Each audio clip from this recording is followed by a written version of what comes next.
Over to you. Real. Thanks, Marlene. Hi, everyone. As Marlene said, I am Helen Gregg. I'm a director at Trust Impact. My background, more than 25 odd years or so in the not-for-profit sector, including as a chief exec of a £6 million supported housing provider in Yorkshire, where I was a member of ACEVO, and so I am well aware of how great an organisation it is, which is one of the reasons we're really excited to be here today. Also as a managing director of a women's networking organisation, so I know how difficult it can be to do some of these jobs, so I'm well aware of what we're talking about today and why it's important. Trust Impact, we are a social impact and data consultancy. It's 4.5 years old. We help charities to understand the impact that they want to have, how they can measure it, and then how they can visualize it using live data. Automation is incredibly important in the sector at the moment. I think anything that can save time in terms of reporting and understanding the data that you've got is just a real lifesaver when we're looking at restricted budgets and so on. But we're also quite unique because we work across 3 areas: strategy, research and data, and that's the difference. An awful lot of consultants out there with impact operate in 1 or 2 of those areas, but what we've found is that there's limited use in doing something like a theory of change if the outcomes that you identify aren't measurable. So we have a research team who are heavily involved with processes across the piece, but also the data team, because again, understanding the impact you want to have, you need to be able to demonstrate it. And of course, a retrospective impact report is out of date the minute it's done, whereas we really advocate the use of live data, because you can see to the minute what is happening within your service, and therefore amend it or change it, adapt what you need to do to make sure you're continuously having the impact that you want to have. So we've worked with Matthew and Gordon Moody over the last 2.5 to 3 years or so, and Matthew's going to be telling the story of the work that they've done on the back of that. But I just wanted to, before I hand over, finish with a quote from one of the other clients we've worked with, Ellen MacArthur Cancer Trust, which really summarises, I think, what we try and do with our charity clients. We used to talk about what we do, now we talk about the difference we make. And I think that really summarises what we're trying to do. So, Matthew, over to you. Thanks, Helen, and thanks for the daunting introduction. So, I'm Matthew Hickey, Chief Executive at Gordon Moody. I've been here now for coming up to 4 years, 3.5, I suppose, if you're averaging things down. I took over a couple of months just before the pandemic hit, and I've led the organisation through some substantial changes during that time. But really where the story starts is right back at the beginning when I first arrived. And I first arrived to an organisation which was running very fast towards its 50th year and didn't really have a way of describing who it was, describing what it did, but more importantly, describing the impact that it delivered. And having done lots of work on impact and impact narrative beforehand with other organisations, it became very evident very quickly that if Gordon Moody was to survive, let alone grow, that it needed to be able to demonstrate and talk about the difference that it made, particularly in a sector which was becoming more prevalent and more competitive. And by competitive, I mean on all different fronts, from a fundraising front, from a commissioning point of view, from a policy point of view, across the whole board of all elements. And sitting down with my then really small senior leadership team, we decided that actually we needed to revisit the strategy for the organisation and set out what our strategic intent was really. And then how we were going to deliver that strategic intent. And we kept the strategic intent really, really simple. One, that we were wanting to be able to demonstrate that we are a high quality organization. 2, that we have the evidence and the data to back up that we are an organization that is growing, so demand. And 3, that we have data to back up that we do what we say that we do, that we deliver change. Thankfully, when I arrived, we'd been collecting data since the year 2000 and something. About 2006 is when our data was really coming to the fore. So it wasn't like we were starting with 0, but we were starting with, if you can see that, this much data, probably more like this much data, that was all over the place. We had data on this, we had data on that, we had data on the other, all kept really nicely in a client record tracking system using Apricot to do all of that, but never really understanding what we actually could use that data for. So the first piece of work where we commissioned Trust Impact was on that strategy side of things, which Helen alluded to really help us understand what our vision, what our mission, and most importantly, what our purpose was as an organization to underpin our strategic intent. But then also develop our theory of change to articulate that, which then gave us the parameters around how we demonstrate the impact that we deliver. That work kind of started 3 years ago, there or thereabouts, and it's been a long journey, but it feels like it's flown by in the same breath. We've done a huge amount of work to our data. We've done a huge amount of work on how we demonstrate our data. And what it's really allowed us to do is growth. Not growth for growth's sake, but actually really focus on what our raison d'etre is, which is delivering residential treatment for those most affected by their gambling addiction. But grow in terms of the number of beds that we have, grow in terms of the number of staff that we employ, and really, when you measure all of that, grow in terms of our turnover. So we've grown from a turnover of about 1.6 million, thereabouts, to a budgeted turnover this year of 7.2, 7.4 million, which in itself is daunting and bloody scary, if I'm honest.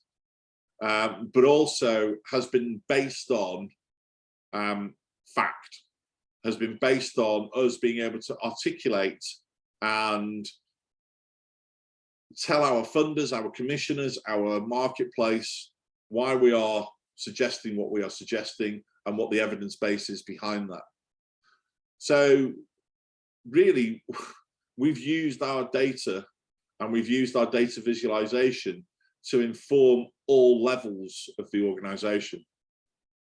So not only have we increased the number of bed spaces that we've got from about 70 bed spaces a year to about 500 now, but we've also been able to identify where we've got gaps in our product set to improve the quality of our customer journey as well. So when I arrived, I asked the question, where do we get our clients from? And no one could tell me. It was kind of like, they just arrive. So using our data, we've been able to develop referral pathways with other organizations. Using our data, we've been able to use informed, data-driven campaigns to increase the volume of self-referrals. So our applications have grown over the last 3 years from about 250 in year 1 of COVID to 500 and about 570 in year 2 of COVID to just shy of 1,000 last year to projected about 1,250, 1,300 this year. In terms of the weighting of those, about 70% are still self-referrals and about 30% are through referral routeways that we've developed. It was 99% self-referrals right back at the beginning.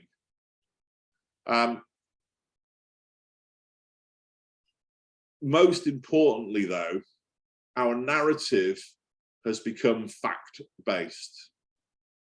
And that allows us to give confidence to our commissioners and to our funders so that we can grow that financial aspects of the organisation. And I'm sure there's a number of other CEOs sitting here going, bloody hell, I wish I had that data. But I'm adamant that you can have this data. It's just a case of understanding strategically where you're going and what narrative you want to be giving to your funders or your commissioners. So what I propose now is to talk you through our live internal dashboard. We do have an external dashboard as well, which isn't quite ready to go live yet, and is a really simplified version of the internal dashboard. But what this really allows me to show you is how this data has informed the development of the organisation. Fingers crossed, share screen now works. So hopefully you can all see our first page of our internal dashboard, which gives us a nice introduction with click-throughs on the right-hand side and navigation across the bottom as well to be able to click through to various different parts, whatever and whenever you need to do that. It's always a work in progress because there's always live data going into it. So there's always support that we ask from Trust Impact in the back end on the database side of things, just to make sure that it's always running at 100% perfect. But nonetheless, this gives us our data. The overview really is one of the bits which needs a little bit of work, but gives us, or should give us, an overview of all the data at that instant of today. But I'll skip over this because it's one which needs a bit of work. But really, the first starting point for us is our client reach. And what this is doing as we talk is it's churning through our data. So you'll notice down in the bottom left-hand corner here, the wheels of motion going, which will provide us with where our clients are coming from. I'm going to refresh this because it shouldn't be taking this long, should it, Helen?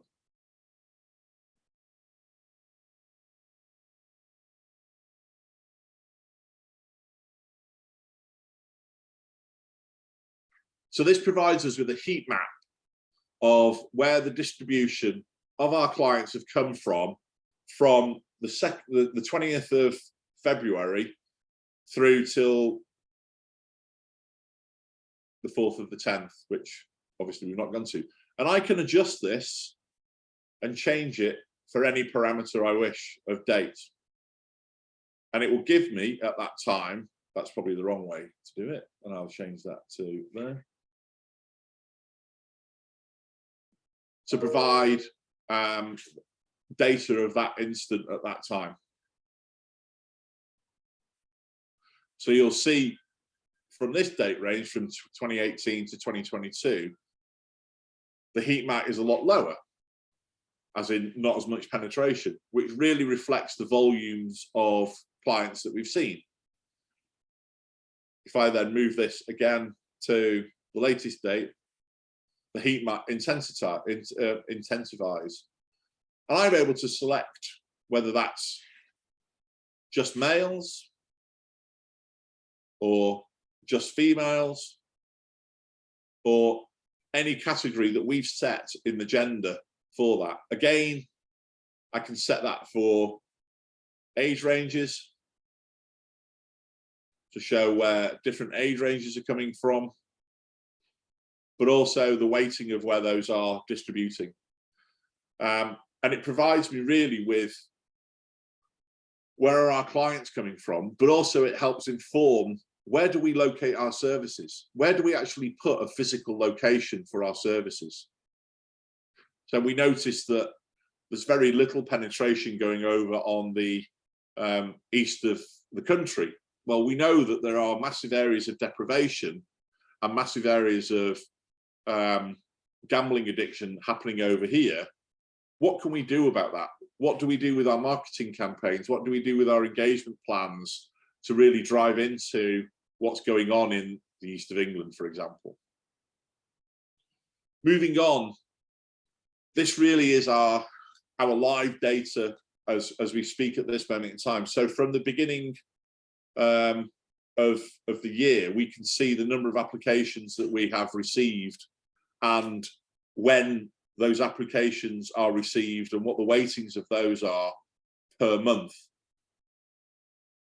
Again, I've already referred to the weighting of self-referrals to referrals from our partner agencies, and that is demonstrated here through this graph, where we can see that the majority are coming through from self-referrals, but through partner networks, etc., etc. And again, I can split this by gender, by race, ethnicity, through age range, etc., etc., etc. So I can see that we've had 885 applications in the last 12 months, and that the peak was in March, April, etc., etc., etc. And I can break that down as necessary.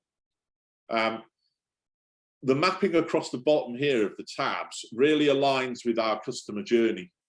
So we can see at each stage where our data is informing our customer journey and our engagement. So we can see from applications into number of assessments.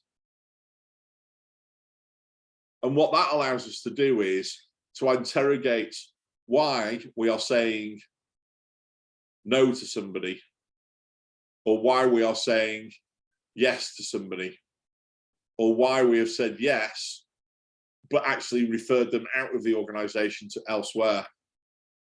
It also allows us to show how long someone is waiting for their comprehensive assessment.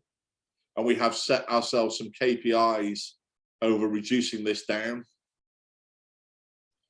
As you can see, from back in before 2020, March 2022, we were quite high up, and this is now reaching right the way down to the lowest levels we've ever seen. So the performance of the organization is on the right trajectory. It allows us to see the average time to start, from starting an assessment to completing an assessment, is about half a day. The average waiting time for the comprehensive is about 13 days. But again, if we drop some of these down, that changes based on the date range that we're looking at. So we can look very specifically at this month, this year, the whole span of the organization. So we can then pull out trends over how long things are taking us to do. Pre-support again shows the number of people that are in our pre-support at any stage. Now, pre-support is something that we introduced because of our data. Now, people ordinarily, back 3 years ago, would have sat there waiting from a phone call from application stage to coming into our services for 6 months or so. And we always wondered, why is no one there 6 months later when we try and phone them to say that your time is now to come into treatment? Funny that. So we have implemented our pre-support service, which delivers one-to-one sessions, delivers a whole range of support during the wait period to really warm people up to coming into treatment. which is having a massive impact on our success rate further down the line as well. And this really gives us a snapshot of how the pre-support team is performing. So the number of people currently in pre-support, right the way through to how many people are dropping out, and giving us some evidence as to why they've dropped out. The treatment phase shows us a whole range of detail around what's going on within treatments, which is the biggest part of the organisation.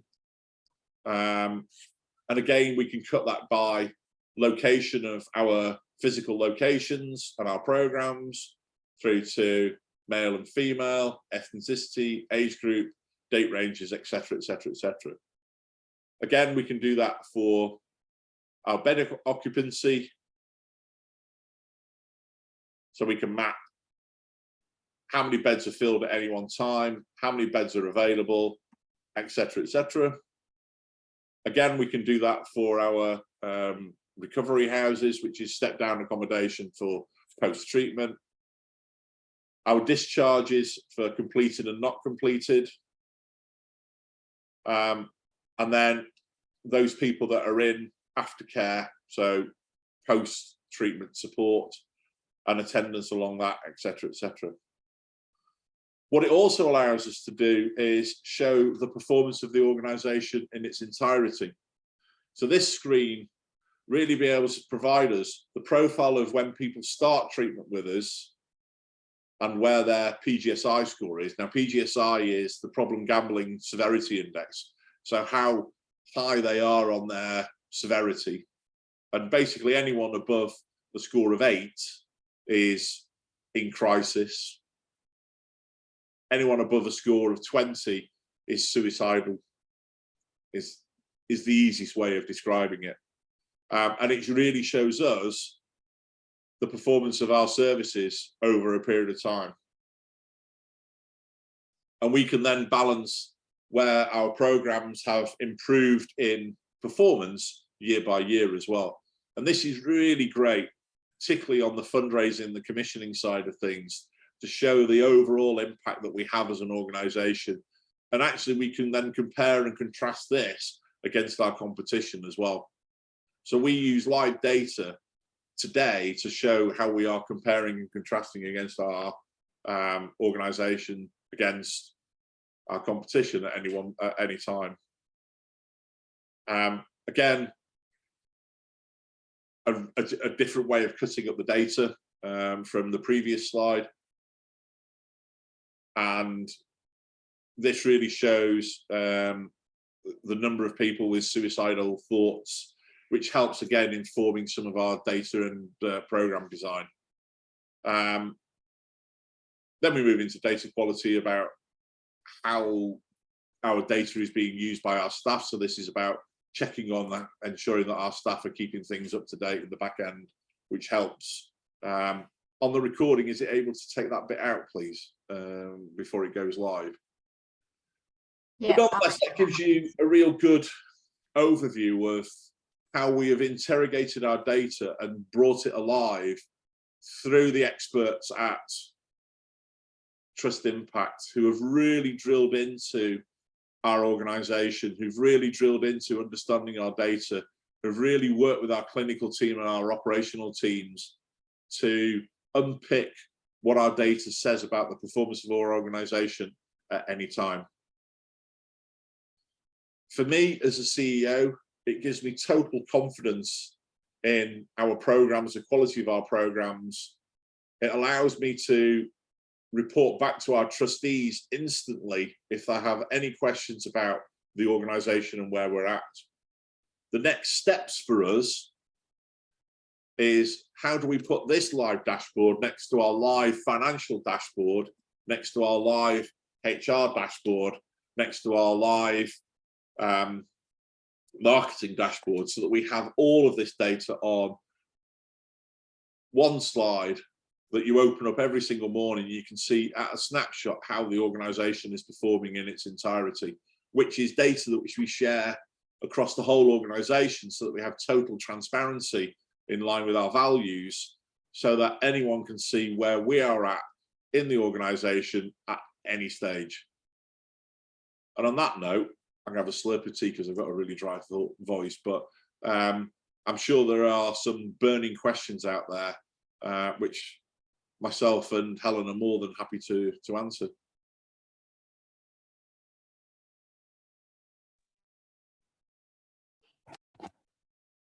Hi. Oh, I'm back. Hi. No, thank you so much for this great presentation. So while we actually had a question come up, two questions. One was about the technology that's being used to capture and visualize your data, and the second one was around costs. So if you could help in answering that, that would be fantastic. Yeah, sure.